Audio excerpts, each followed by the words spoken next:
apa ni nak duduk, nak bersila, nak teriak tengah-tengah malam, nak bertaubat, buang masa. Allah Maha Pengampun. Maka syurga, ada lagi ayat dah tu. Panjang, berjela-jela. Maka syurga yang luas itu, syurga bukan sempit.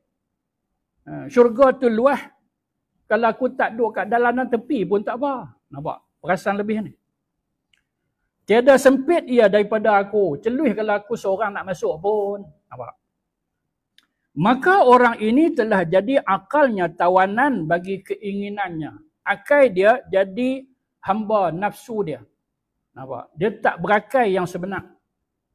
Dia kata akulah cerdik. Tak, bukan cerdik. Orang yang jahil, orang yang bodoh. Sebab apa? Sebab dia tak guna akal dia yang sehat. Dan tiada memakai ia, maksud dia tak guna akal dia, melainkan pada mencari helah, muslihat, bagi menunaikan keinginannya.